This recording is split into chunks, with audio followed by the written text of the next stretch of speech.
Hi, Jenny. What are we talking about today? Hi, Lori.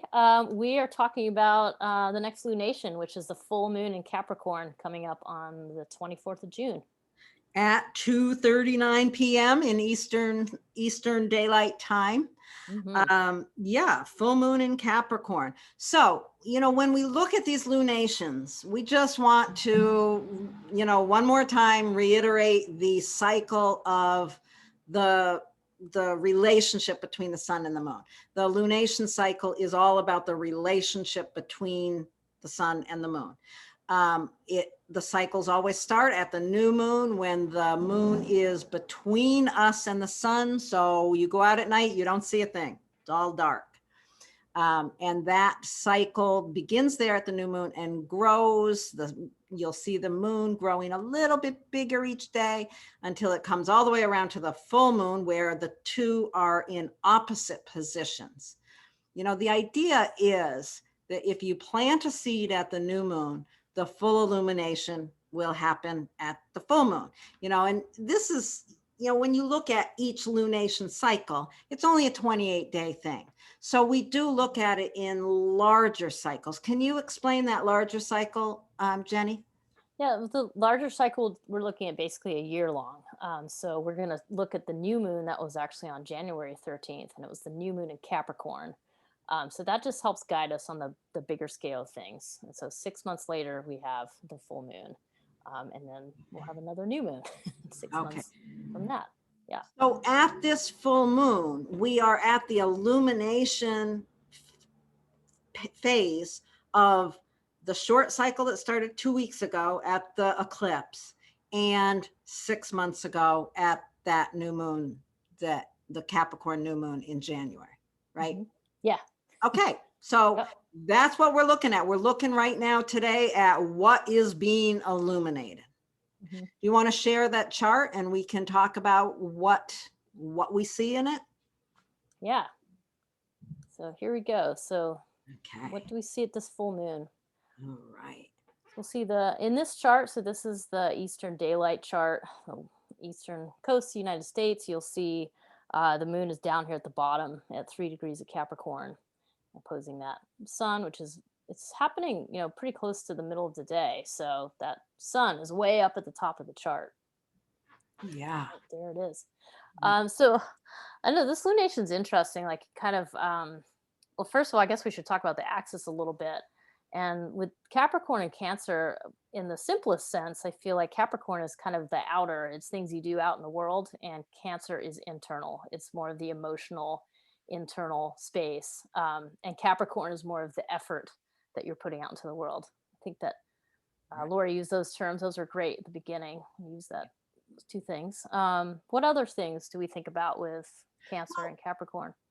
one of the things that we were talking about, the issue of integrity here, Hmm. I always think with Capricorn, when the moon is in Capricorn, and I see this a lot if I'm talking with people who have their personal natal moon in Capricorn, the issue of integrity is so important.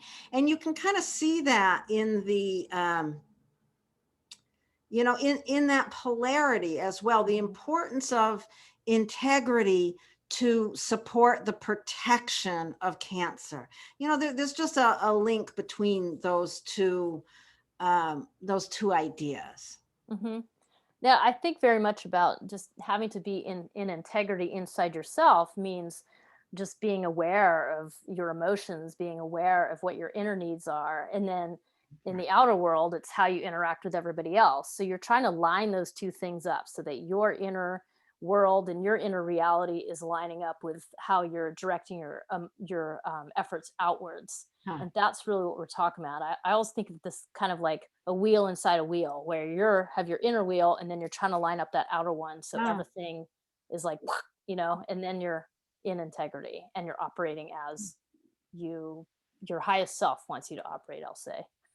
I really like the way you articulated that whole idea of an inner and outer world and lining them up. That really makes sense. These are Mhm. both, the other thing to notice here is, well, it's at 3 degrees, 3.5 degrees. So it's a little bit, it's not technically on the Aries point, but it's pretty darn close. Mm, It's a very, the Aries point is 0 degrees of all of the cardinal signs. mhm. And, it's a very public place. These signs are, very public in Yeah, expression. yeah. Yeah. And that's actually another good way to think about this. Just Cancer and Capricorn in polarity. It's private and public. I mean, that's a really good way to think about it. But Yeah. also, I was thinking in terms of Capricorn is sort of dry and cold sort of a sign, and it's sort of this out there sign. Whereas with Cancer is water, so much more nourishing, taking care of oneself, kind of being in those, I guess I'll say those soft skills Right. internally. And there's a little bit of a paradox here with the sun being in Cancer, and then the moon being a Capricorn. There's this paradox between public and private, and it's almost like your private world is being aired to the public, and then and then you're internalizing what's happening out in the world in a Oh, I very like. private space. So there's this really, it's just that one of those astrological paradoxes. Yeah, it's a little bit of a flip for Mhm. sure. That's Yeah. really interesting. So, one of the ways that we like to talk about full moons is the way, or am I moving ahead too fast? The way that No. the the path that has been followed since the new moon. Yeah. No, that's great. We're definitely on that. Good, good. Yeah. So yeah, since the new moon that the most recent new moon was in Gemini. It was the solar eclipse that happened on June 10th.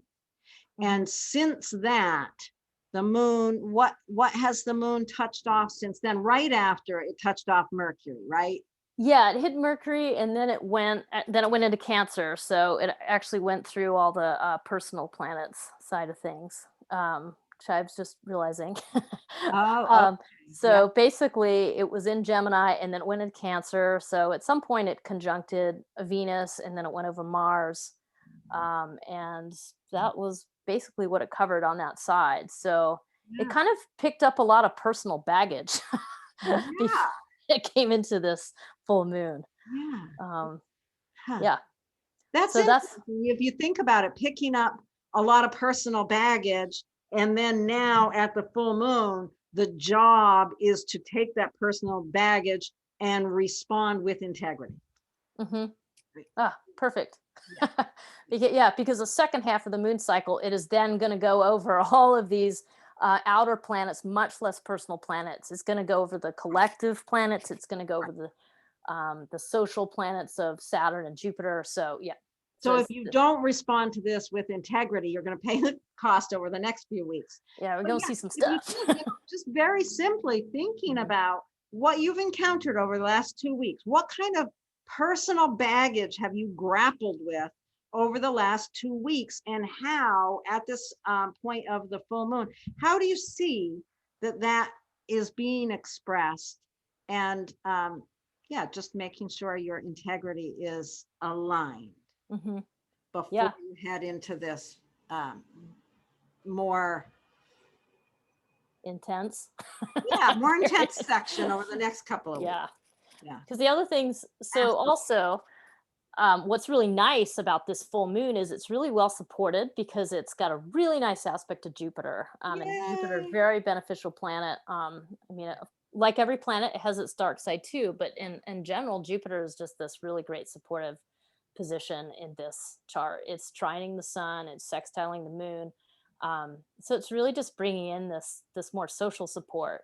So some of the integrity we're talking about, it's get integrity with yourself, but also recognize how you are supported and your role in society. Because Jupiter is really the social level of the bigger picture, not the biggest picture of the collective, but more like the sort of social communal picture. Right. Right. It's Mhm. almost like,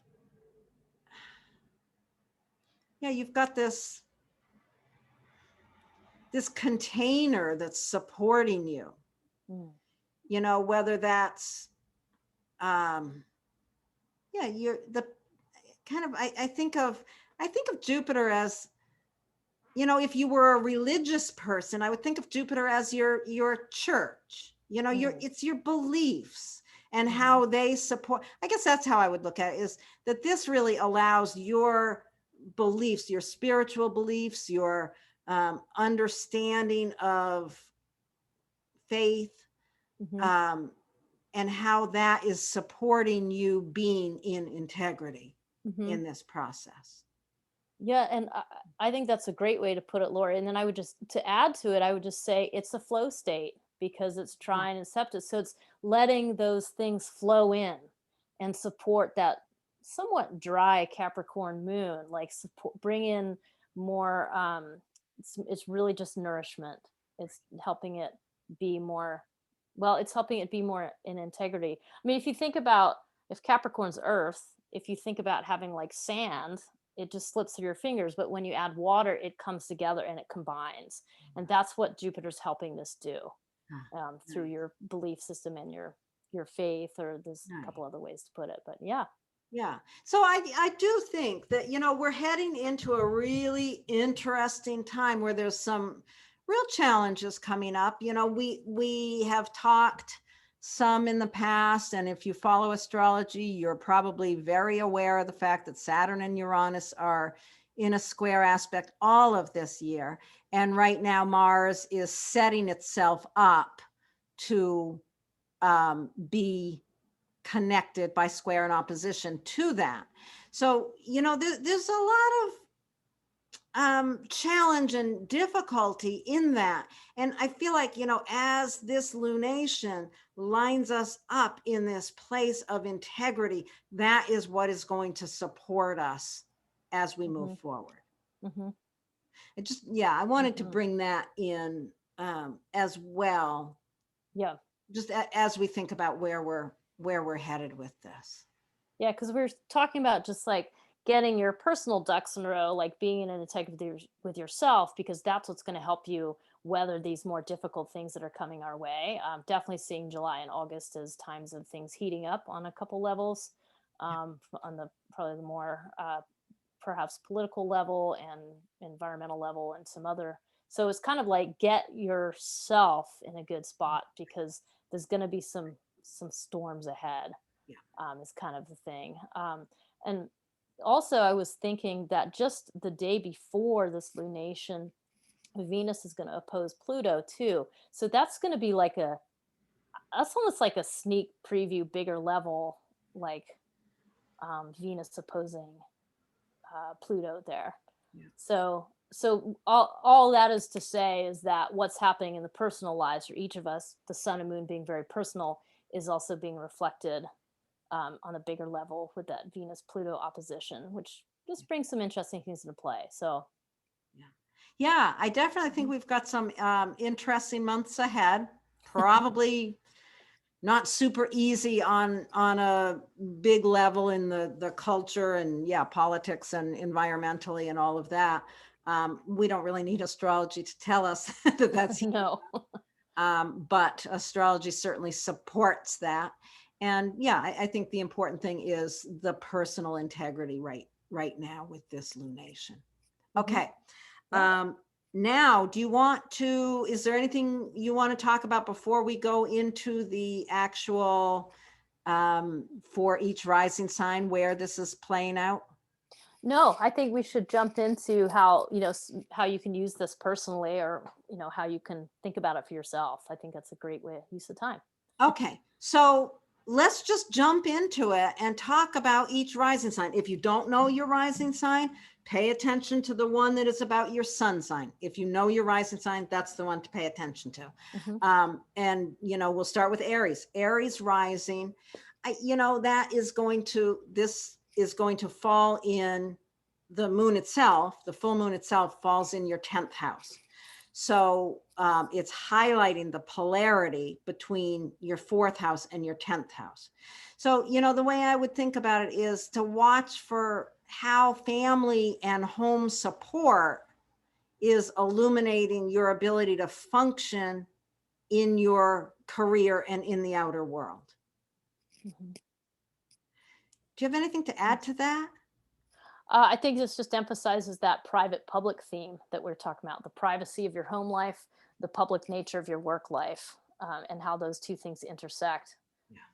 So, yeah, Yeah, great. that's interesting. Yeah, having it fall in that 10th and 4th, it just totally does reflect the signs themselves that are being highlighted. So then if you have Taurus rising, that's going to, the full moon itself is going to fall in your 9th house. And it's highlighting the 9th and the 3rd.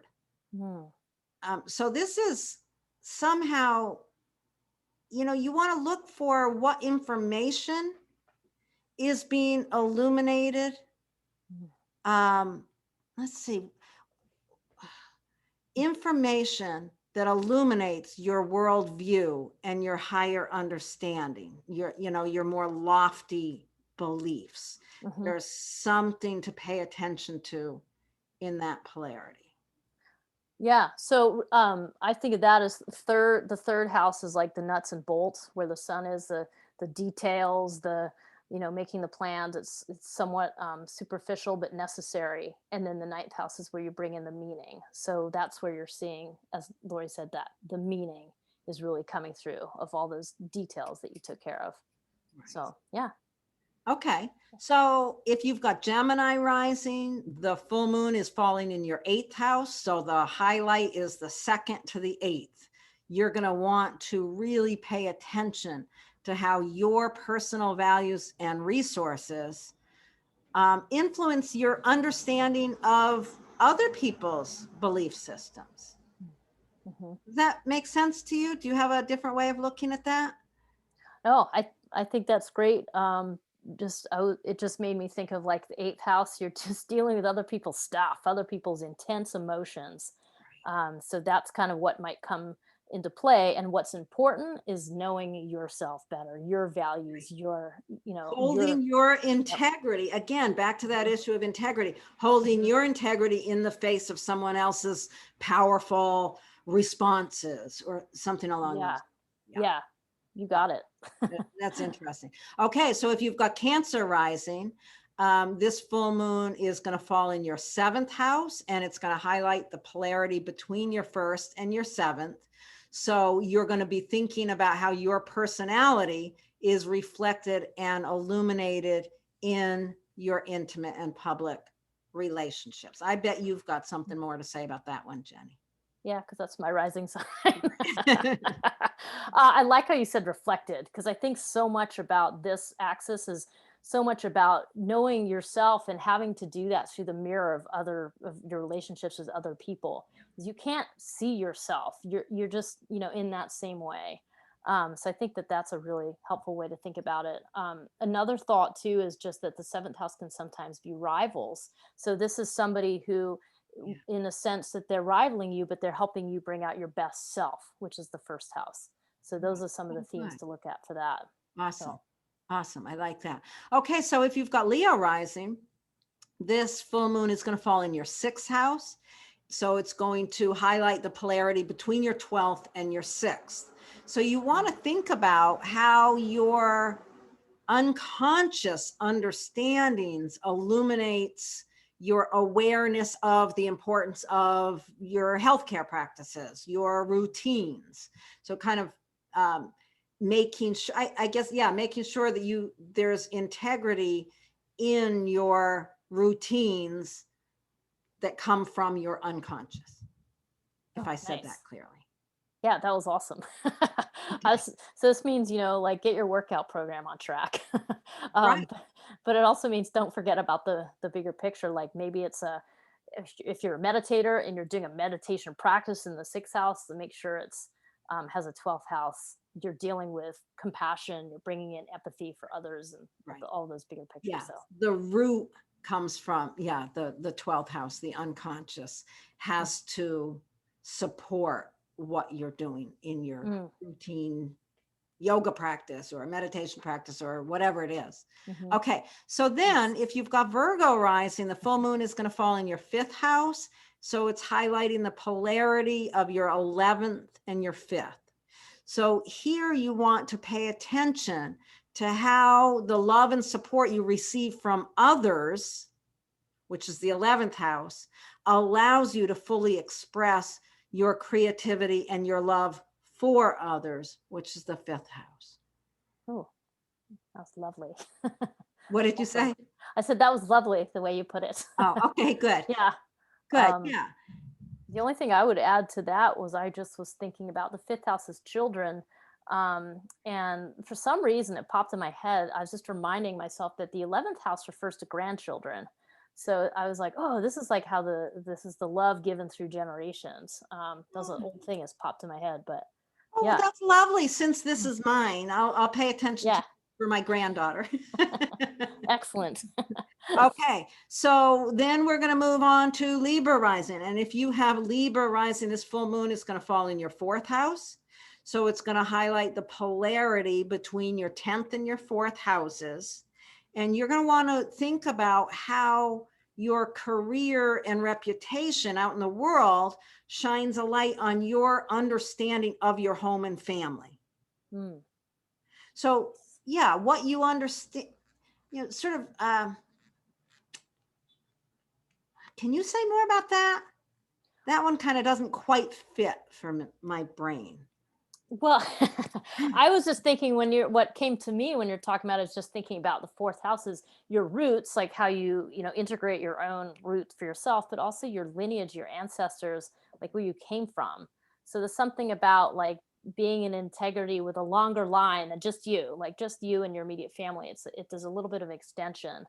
But I don't know if that's what came to me about it. Yeah, there's an interesting link there for Hmm. sure.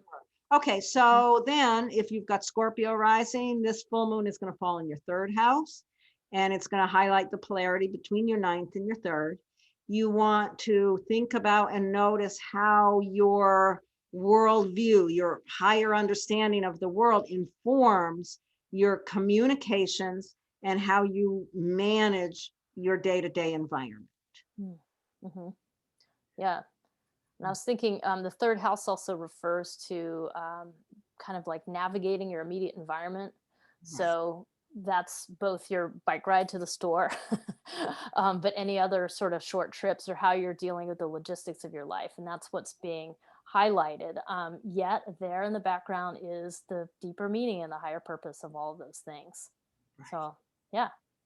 And it's also, with 3rd house, also, it could relate to something around your siblings. Mm, So, you might really want to think about, again, back to the integrity issue, the integrity of how you manage your relationships with your sibling in either in spite of or in union with your higher understanding, mm, your worldview. You and mhm, your siblings might have very different worldviews. How is your mhm, integrity and how you manage that? mhm. There could be something about that with that setup. Yeah, and siblings and also close friends can play out in this house too. So how are you in integrity with your close friends and siblings? Like that was great, Lori. Yeah. Okay, so if you have Sagittarius rising, this full moon is going to fall in your 2nd house. So it's going to highlight the polarity between the 8th and the 2nd. And you want to watch how, um, let me think here, how grappling to understand other people's values and beliefs allows you to clearly understand your own deep convictions. Mm, It's sort of like in mhm, order to understand your own values, your own deep values, you kind of have to grapple with what other people's are. It's mm, easier oftentimes to see what we believe when we are faced with people who believe very differently than us. mm. It Oh, can that's great. crystallize our understanding. So there's something in that with this full moon, some illumination of your own values Hmm. as opposed to someone else's. Hmm. Huh. And I was thinking about the second house can be so much about your self-worth. And I was thinking that part of your self-worth is you're seeing what's illuminated through the full moon landing there, but it's also tied into how society treats you and how society values you. And so so depending what your situation is, if you're not of the dominant culture, we'll say, then that's going to bring in a different set of struggles. And so there's a real interplay between it's a really tricky, those two houses are tricky, and there's some real difficulty that can come Yeah. about. And, I mean, astrology is a symbolic language, and there's layers and layers of meaning to everything. And, one of the things with the 8th and 2nd house also is around issues of money. Second house being your personal money, 8th house being other people's money. So you might really find yourself in a situation of looking at issues of integrity in that polarity between your own finances and other people's. And when you think about that 8th house with other people's money, it can be the bank. Are you in integrity with your whatever money you've borrowed from someone? Situations like that. So, you can see there's a lot under here. And unfortunately, we can't touch on everything, but I bet if you have Sagittarius rising, something in all of that we talked about is going to ring a bell of what the importance of this particular full moon is for you. So now we're going to go on to Capricorn rising. And if you have Capricorn rising, this full moon is going to fall in your 1st house. So it's going to highlight the polarity of your 7th and 1st. And you're going to be paying attention to how your intimate relationships allow you or encourage you or support you to express the uniqueness of your own personality, or try to stop you. You want to think about how do your relationships support the expression of your individual personality. That's great. Does that make sense to you? Yeah, definitely. Okay. Yep. The next one we're going to go on to is Aquarius rising, and this is going to put the full moon itself into the 12th house. So it's highlighting the polarity of the 6th to the 12th. Here we're going to understand, we're going to look at and think about how our self-care and health practices support the development of our unconscious gifts. You can see how these, when you're looking at it in one polarity and then you flip the polarity, it just flips the meaning. So with this one, it's understanding your healthcare practices and how they develop your unconscious understanding. Nice. Yeah, and I would just say that the full moon in the 12th there exactly. It's just going to highlight your connection to the cosmos, the bigger picture. Right. And that part of that is, dealing with suffering and the purpose of suffering and compassion and forgiveness. So, and how do you grow that understanding? You grow that understanding with the practices, the routine practices of the 6th house. You can't, you think about polarity is so important in astrology. And, you hear so many people talk about these houses, these areas as though they're separate from everything else. And you always have to, you can't develop your unconscious understandings without bringing in that other polarity. I think the polarities are just key to so much understanding. Yeah, absolutely. And I mean, I also, think they really refer to kind of the dualism of like one and the other, but the answer is that you have to work with both. You don't work with one or the other. If you only worked with the one, you're missing out. Like you can't gain a spiritual understanding without some sort of daily practice where you're grappling with it. So I think that was well put. So you think about a seesaw. There's got to be the give and take with both sides. If one side is not activated, then you're totally off balance and you're not going to get anywhere. You have to engage both and work with them that way. I think it's so important. Okay. Yeah. So if you've got Pisces rising, this full moon is going to fall in your 11th house. And so it's highlighting the polarity between your 5th and 11th. You're going to want to pay attention to how you give of yourself, the fifth house, how you give of yourself is illuminated in the community that supports you. Hmm. Awesome. Yeah. I like that. Yeah, I think, yeah, I don't have a whole lot to add to that. I mean, it's just, I guess it's just the key word perhaps being love. It's the flow in and out of love. So it's like how you are able to receive it and how you're able to give it, and that polarity of needing to do both. And that So, that fifth and 11th house is so interesting because, you know, if you think about the 11th as where you receive love, the community that supports you to what you know, what your goals and ambitions are, your higher understanding of that. You know, if you think of that being illuminated, you have to be offering uh, the energy on the other side of it, of the giving of love, which is the fifth house. You know, is your integrity clear between those two houses? Are you not only giving but receiving? You can't do one without the mhm, other, not in any sort of a healthy way. mhm. Yeah, and also that makes me think, like, if you're feeling not seen or feeling like sort of unloved, the answer really is to give love, to to, because that's, the more you do that, the more you're going to increase love in general. So really it is the answer when you're not feeling so great, is to go and help someone else, to give love in another way, and it will help you immediately. And that's the Exactly. interesting thing. Yeah, and you can bring that into anywhere in the chart. If you're having a difficulty in a particular area of your life, what house is that area of your life? And then focus on the opposite point. Hmm. You know, if you're struggling in your relationship, which is a seventh house thing, and everything's really hard and difficult there, focus on yourself. You know, feed Yeah. yourself, which is Hmm. the opposite. You know, if you're struggling with yourself in the first house, well, give of yourself to others in the seventh house, and it'll, you know, just thinking of that as a balance. Mm, awesome. Always. Yeah. Okay. I Okay. think I think we did everything we needed to do. Hmm. And I hope this has been helpful for people.